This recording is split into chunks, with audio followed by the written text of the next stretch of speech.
Ògo ni fún Ọlọ́run ní òkè ọ̀run. Mo sọ ní ìgbà kejì pé ògo ni fún Ọlọ́run ní òkè ọ̀run. Mo sọ ní ìgbà kẹta wípé ògo ni fún Ọlọ́run ní òkè ọ̀run. Ẹ jẹ́ ká lọ nínú àdúrà. Orúkọ Jésù, orúkọ Jésù, agbára ẹ̀jẹ̀ Jésù, ẹ̀mí mímọ́ ẹ gba ọpẹ́ wa, ẹ̀mí mímọ́ ẹ gba ìyìn wa. A dúpẹ́ a yìn ọ́ lórí iléeṣẹ́ yìí, eyayorubaworldtv tó ń gbé iṣẹ́ ìrànṣẹ́ yìí jáde. Olùdarí iléeṣẹ́ yìí lórúkọ Baba ẹ ò ní jábọ́. Olùdarí iléeṣẹ́ ẹ ò ní ṣe é mú fún ìkà ènìyàn. Olùdarí iléeṣẹ́ ibi gíga tí onímọ̀jẹ̀mú mú yín lọ ẹ̀ máa mú yín débẹ̀. Mo gbàdúrà Mr. Ọláàdúrà ẹ ò ní ṣe é dá dúró. Bí Olúwa ṣe ń bẹ òkèkè lọ́wọ́ yín máa lọ o. Ajánigbó ayé kò ní í já yín bọ́. Ìwọ ọkàn tó ń gbọ́ mi yẹ, mo gbàdúrà bí Olúwa ṣe ń bẹ bí ẹ̀mí ẹ̀ ṣe wà. Ìlérí àti májẹ̀mú ọjọ́ tó ti pẹ́ á wá sí ìmúṣẹ. Aláàánú ìran àwọ̀ ọkàn, mo gbàdúrà ò ní ṣe é dá dúró. Bẹ́ẹ̀ ni yóò dẹ̀ rí. Àṣẹ ọ̀run gùn. Jesuschrist Olúwa wa. Màmá bàbá tó ń gbọ́ mi, ọ̀rọ̀ tí Olúwa fi sí mi lẹ́nu wákàtí ni pé ó fi yé mi pé ọ̀pọ̀lọpọ̀ ti jẹ èèwọ̀ ògo tó dẹ̀ dá ògo dúró. Tí a bá wo inú ìwé onídàájọ́ yẹn dáradára, a rí i pé nígbà tí Sámsónì tí ó wà ní oyún ìyá rẹ̀ ni onímọ̀jẹ̀mú ti sọ wípé Sámsónì tí ó bá di ayé kò gbọdọ̀ kan abẹ, kò gbọdọ̀ kan orí rẹ̀. Bẹ́ẹ̀ ni kò gbọdọ̀ jẹ́ nínú ọ̀rá yẹn, wípé kò gbọdọ̀ jẹ́ rárá.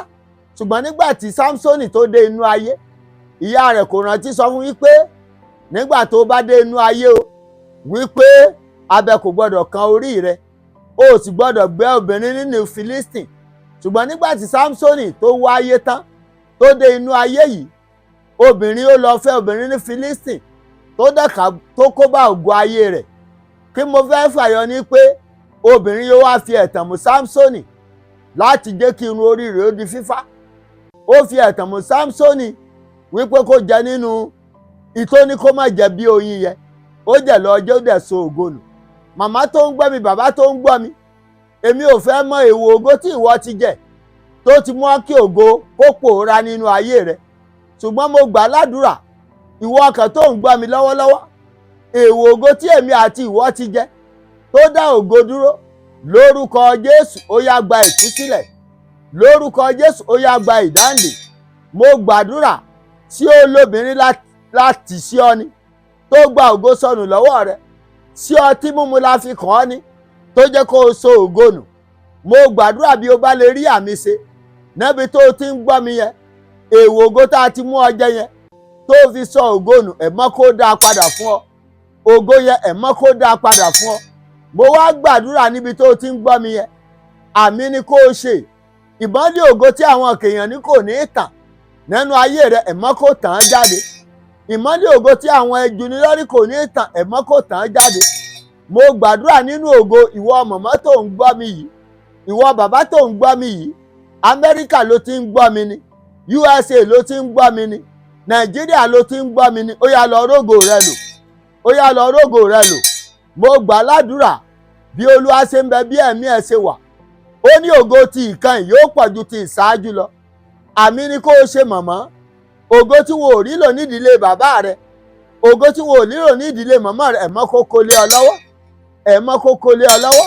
A kọ́ nínú ọ̀rọ̀ rẹ̀ nínú ìwé Àìsáyà 22:22, a ní kọ́kọ́rọ́ ilé Dáfídì alá máa fi kọ́ ọ lọ́rùn. Kọ́kọ́rọ́ ògo ìwọ màmá yìí, ìwọ bàbá yìí, ìwọ bùrọ̀dá, ìwọ sìstá, ó yá gbà á, ó yá gbà á. Kọ́kọ́rọ́ ṣeré, ó yá gbà á. Kọ́kọ́rọ́ jẹ̀níyàn, ó yá gbà á. Láti wákàtí ò ní ṣe é dá dúró.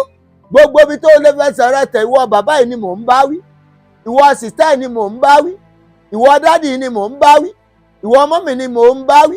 Gbogbo ibi tó lè fẹsẹ̀ rẹ tẹ̀ nínú oṣù tó wà yìí, nínú oṣù keje tó wà yìí, gbogbo tó lè fẹsẹ̀ rẹ tẹ̀ fún ìṣirere, ẹ̀mọ́ kó gbabẹ̀ fún ọ, ẹ̀mọ́ kó gbabẹ̀ fún ọ, ẹ̀mọ́ kó gbabẹ̀ fún ọ. Òní ni ọjọ́ 12 nínú oṣù keje, oṣù ìràwọ̀ la wà yìí. Ìràwọ̀ rẹ ó yá kó tàn jáde, ìràwọ̀ ọmọ rẹ kó tàn jáde. Ìwọ màmá yìí, ó ti ṣíṣí ọmọ, lórúkọ Bàbá ó máa jèrè ọmọ. Ìwọ màmá yìí, ó ti jìyà lórí ọmọ, àmì ni kó o ṣe, ọmọ ò ní padà fìyà jẹ ọ́. Mo wá gbàdúrà ìwọ àti ìwọ kan tó ń gbọ́ mi, èmi àti ìwọ, àkókò tí ìṣeré ọmọ bá dé ò ní fi ọ́ ṣàwátì. Iṣẹ́ tó ṣe ní òwúrọ̀, tó ṣe ní ọ̀sán, tó bá dọjọ́ alẹ́ kò ní bàjẹ́. Mo wá gbàdúrà àwọn ọmọ mi, àwọn ọmọ ìwọ tó ń gbọ́ mi yìí, ọ̀nà àánú á là fún wọn, ọ̀nà ìṣeré á là fún wọn. Bọ́nà ṣe ń là fún wọn, ẹ̀mí ọ̀dájú kò ní wọnú ayé wọn. Ètè mi ń sọ ní pé àwọn ọmọ mi, àwọn ọmọ rẹ, ẹ máa ṣe wọ́n láláàánú wa, ẹ máa ṣe wọ́n láláàánú wa.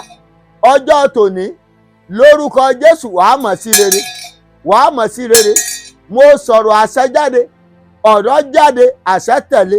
Bí Olúwa ṣe ń bẹ, bí ẹ̀mí ẹ̀ ṣe wà, o màdúrà àgbà ni, o màdúrà àgbà ni, o ní gbógo wọlẹ̀. O màdúrà àgbà ni, o màdúrà àgbà ni, o ní kú síwájú ògo rẹ. Ọ̀tá fẹ́, ọ̀tá ìdílé kọ̀, ọ̀tá ilé bàbá fẹ́, ọ̀tá ilé màmá kọ̀, wàá rógo rẹ lò. Ogun ògbódì ẹ̀mí kò ní jẹ́pin rẹ o. Bẹ́ẹ̀ ni yóò dẹ̀ rí. Àṣẹ ọ̀run gùn kò yí padà. Iléeṣẹ́ ẹ̀yà Yorùbá TV, ẹ̀yà Yorùbá World TV, ẹ ò ní jábọ́ o. Ẹ̀yà Yorùbá TV World TV, ẹ ò ní ṣe dá dúró. Ògo tí mò ń wò á tàn fún aráyé rí.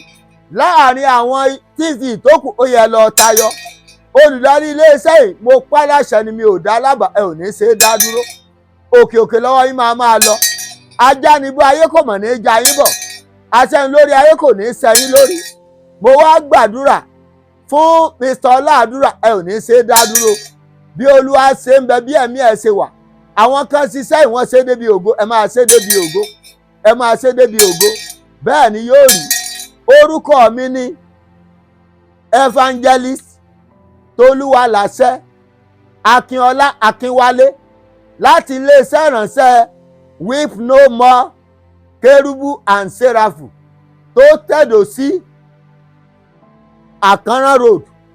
Bí Olúwa ṣe ń bẹ, bí ẹ̀mí ẹ̀ ṣe wà, ìwọ ìránṣẹ́ tó ń gbọ́ pé ò ní sọkún, ò ní sọkún.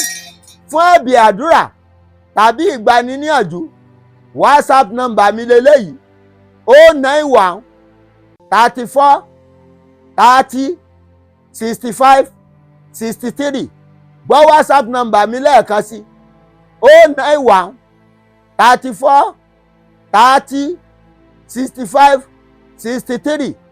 Nọ́mbà mi kejì lélẹ́yìí: 070 14 65 44 80. 070 14 65 44 80. Tó o bá ti ń pe nọ́mbà yìí, èmi gangan ni mo máa gbé. Wàá dẹ̀ rí àánú gbà, wàá rógo rẹ lò. Lórúkọ Bàbá, ọjọ́ òní wàá mọ̀ sí rere. Bẹ́ẹ̀ ni yóò rí. Àṣẹ ọ̀run gùn. Jésù Kristi Olúwa wa. Àmín, àmín, àmín. Is well.